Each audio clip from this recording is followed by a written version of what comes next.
Hey, we have such great conversations when OBG70, Zax and I do live streams and have special guests. This past week, it was MVP-Maxfield Von Priestley. Not everybody wants to sit through almost 4 hours of live streams, so I'm picking out some really great parts to share in snack-sized bites. And if you don't like my politics, don't buy my book. Don't read them. And if you don't like my politics, don't buy my book. Don't read them. So where we're going with all this is from the Hollywood Reporter, and this is recent. This is from January 20th. Godzilla and Kaiju Monster TV series in the works from Legendary and Apple.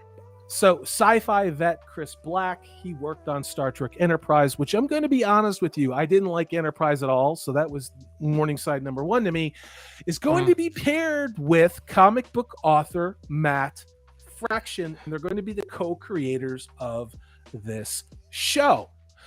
Now, I talked about this with Max before we started the stream. Max, what did you think about the work that Matt Fraction did? I think it was with Hawkeye, right? Yeah, so we had briefly spoken about how Matt Fraction, his claim to fame really is the Hawkeye run, because previously Hawkeye had never really had a comic to himself. He had always been part of the Avengers, but never really had a story fleshing out the character, and Matt Fraction took the time to actually do that. And a lot of comic book fans love the street level hero, like Wolverine, Daredevil, Punisher. These are guys that hover above the rooftops and protect their city, like I said, the street level hero, if you will. And so he kind of took that and made Hawkeye that. And Matt Fraction, I do think, is a good writer. I don't think he's a bad writer. He is, however, married to the one and only Kelly Sue Deconnick, who we have mentioned. Yeah. So I don't know where, I don't know where he stands in the midst of all of this in the culture war in general. But I will say that, and I don't know if I mentioned this to you, Salty, or not, but a lot of comic book writers, editors, artists, mainly writers and editors, tend to now get these comic book titles as a way to enter Hollywood. And so I don't know if that is what Matt Fraction was intending to do here. But it sounds very much like he got into the comic book scene to then as a platform or as a stepping stone to Hollywood. And, absolutely. And that's what I'm worried about here. So yeah, I'd love to get your take on this. Well, here's the thing. There was this horrible show. It was, oh Christ, I think it was on Sci-Fi, and what was it? Mags Visaggio. That comic book, nobody bought that comic book. And yet it went straight to a pretty decently sized budget show on science fiction. Everybody celebrated it because the creator was insert woke intersectional identity politics bingo card. Then the show was canceled. And nobody said a damn thing. It was just like, oh, we're just going to sweep this under the rug and pretend this never happened. And then we're going to rinse and repeat. Now, you guys on the panel, Zax, Mike, Nathan, what do you think about what Max said? We all know what the hell Marvel has done to itself. I mean, what they should have really done is just locked all the doors to their building and burned it to the ground with at least their loved ones would have gotten an insurance policy. I mean, literally, there is nothing to salvage from what they've done to these characters, and now it's going into, we see it, Marvel Phase 4. I mean, look at what they're going to do with Doctor Strange and the Multiverse of Madness. What characters are we getting in that movie that no one wanted? It's crazy to me. And Max, I'll allow you to talk about that. Is there anything that would excite you about seeing Oh God, America Chavez, the Marvels. I'm serious. Yeah, it's very difficult because, and I think I'd mentioned this when we talked the other day briefly, but in Marvel and DC both, and I am in contact with a few editors over at a couple other publishing companies, and what we're seeing across the board right now is that the left hand doesn't know what the right hand is doing, and so you get the big Marvel, the Disney Marvel of the MCU promoting Doctor Strange the film, but then the editors and writers are writing about Doctor Strange dying. So then your comic book doesn't have Doctor Strange in it, and it has someone completely different. So there's a juxtaposition between the comic and the film. And a lot of people would say, well, they're like intentionally trying to do that. And I would argue that a lot of the times it's just plain ignorance. It's a lot of the editors and the producers of films and the editors of comic books are just kind of in this nebulous space of, we just don't know what the hell is going on. Which is all right. I'm gonna bounce something off you with what you just said. So check this out. So there's two different results that usually occur in that situation. The first thing is incompetence. Now, incompetence means that you don't know what you're doing, but you know the difference between right and wrong. And if you had the competency to stop it, you would. Negligence is knowing that what you're doing is wrong and doing it anyway. Do you think in this case, where does that fall for these editors? Do you think it's incompetence? They just don't know any better? Or do you think it's negligence where they're just kind of going along with it because they don't make any money anyway? Who cares? Oh man, that's such a great question, brother. I'm a dick.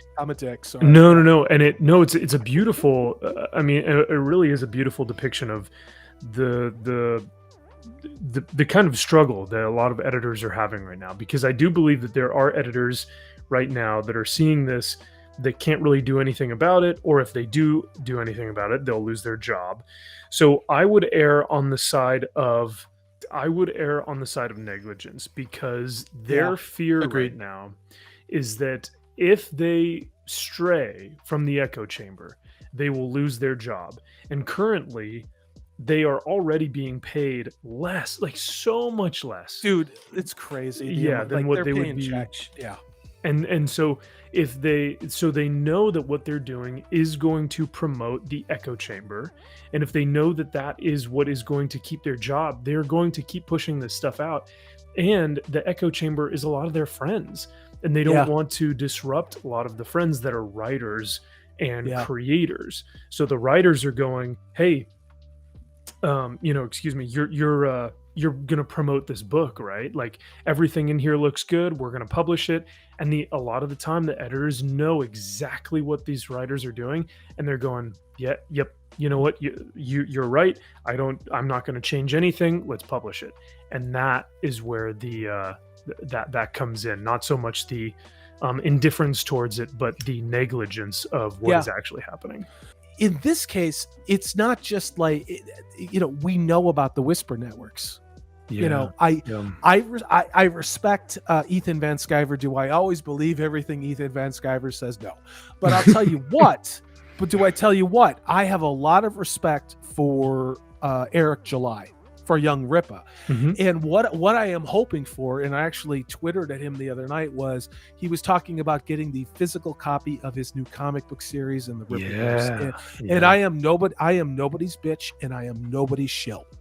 But I'm going to tell you this: if YoungRippa can pull off even half of what it is that he has put out there as far as what he wants to accomplish, I am 100% in, because it just means YoungRippa will get better as things goes on. His RIPPAVERSE will be expanding. And we know there are artists, there are inkers from DC that were so tired and frustrated by what DC was doing to Superman that they actually came on and started working for Eric July. So I'm really encouraged by that. Like, that's a guy who's not just going to sit around and complain and be doom and gloom. This is a guy who saved up his money and is putting it where his mouth is and actually starting to do what it is that we all want done, which is replacing the current corrupt paradigm.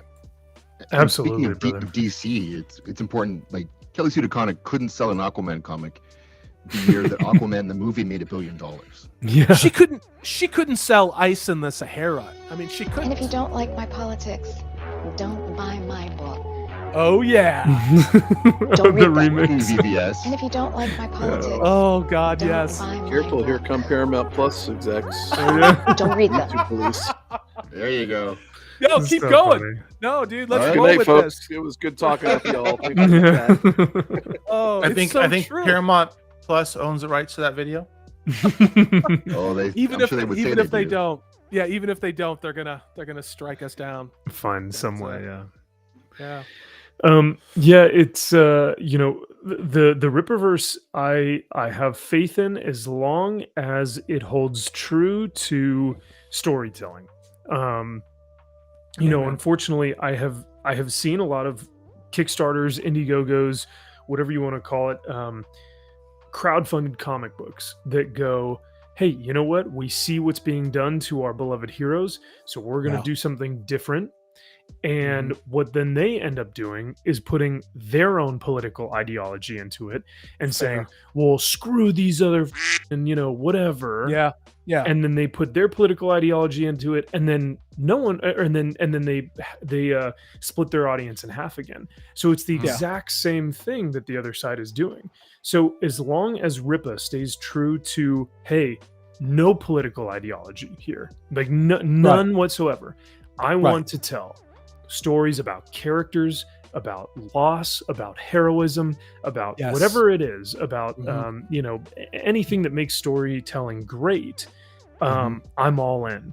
But once it starts to become a battle of like, well, I'm going to push Red, blue. my narrative. Yes, exactly, like you said.